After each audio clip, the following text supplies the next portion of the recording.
Here on MediaCom MC22, little player feature, getting to know some of the new faces in the Heartland as we like to do for our fans, and forward Keltie Jeri-Leon joining us here for his first interview in the Heartland. So Keltie, welcome to Iowa. I know you've only been here a few days, but how's it been going your first week or so here in Iowa?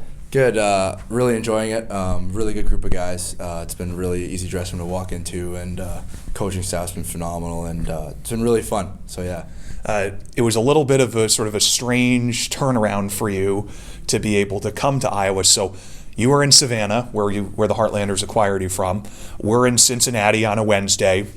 Trade comes through, and then the next morning you're getting on a flight to end up eventually in Grand Rapids, and then come over to the Kalamazoo hotel to meet the team. So was that the strangest 24 hours of your career so far, or just take us back through the whole process there? Yeah, for sure. It was definitely strange. I was actually on the ice, and then I got called off and was told I was traded. So it was just a quick 24 hours, I guess you could say. I mean, hopped on a plane the next morning at 7:30, and I made my way to Grand Rapids, and then eventually to Kalamazoo, and then played the next night. So yeah, it was a really quick turnaround, but it was nice. It was nice. I was able to get into a game right away, and I think that makes it a little bit easier to ease into the group. So what was your first thought when you got called in by Savannah and hey, we traded you, here's the destination? What did you think next? Honestly, I had no thoughts. I was a little bit shocked, a little bit stunned and surprised. But then, I got on the phone with the coaches, and I was immediately super excited. They told me it would be a good opportunity, and I saw where Iowa was in the standings, and I was extremely excited. Help push for a playoff run, and hopefully we can do something good here.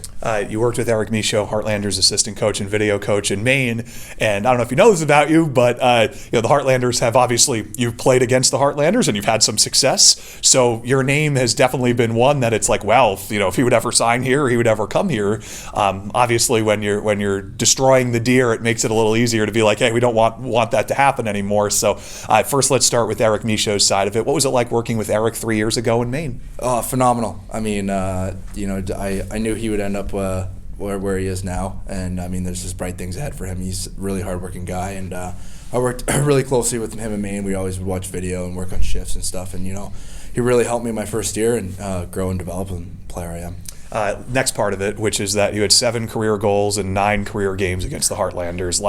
Even going back, I still think the worst moment of last year for the Heartlanders, you scored with 45 seconds left on that New Year's Eve game in Rapid City, and it was you had already had 3 career multi-goal games against the Heartlanders, so it's okay, this guy's probably want to try to stop him, and then you do that to literally break our hearts. That was the longest 10-hour bus ride home from Rapid City in the world. So I'll give you the floor and why you think you've had so much success against the Heartlanders in your first few years pro. Yeah, I know, that's a bit of a crazy stat line for sure. I mean, I think after the first few games, when you have success against a team, you start to, in the back of your head, you realize, okay, we're playing them again. I've scored or I've had success before. I think it's pretty easy to get a little bit more excited maybe, or the pucks just tend to bounce your way that night. But yeah, no, I was it's been cool to be on this side of things now, and hopefully I can put the puck in the net for us. What have you thought of the whole setup? I know you played in the arena, but now you're not just staying in the Iowa River Landing as a visitor. You got a chance to see a little bit. So what do you think? Yeah, really, really cool. I mean, I remember when we first came here, my first time here, I always thought it's beautiful here. We came in the springtime, and when the sun's out, it's gorgeous. It's a really nice little town, and then you got the college or the university right there too, which is awesome as well. Being a couple more with you, being a fourth-year guy in this league, there's a lot of young guys in this room, guys that are maybe about your age who took the major junior route, and some, obviously some NCAA guys that are now rookies. So similar ages, but get 200-plus games in this league at this point. So that kind of experience, and now that we're really starting to get out of the grind into the stretch run with about 25 games left, how do you feel that you can impact a young group and push us in the right direction? Yeah, for sure. I mean, like you said, I've got experience. This is my 4th year now, so I think that just helping the team on the ice, just using my play as an example, someone you can get behind, doing the right things consistently, and then maybe in the dressing room, just not constantly being vocal and stuff, but just little key tips here and there. Using what I've learned so far in my career to help us, push through and get into the playoffs, and then hopefully go for a run. Keltie, thanks again for a few minutes. I know the fans always love to get to know the new guys, so we appreciate it. Yeah, thank you so much. Appreciate it. Absolutely. We're going to be right back. Our coverage of Iowa Heartlanders hockey rolls right along here on MediaCom MC22.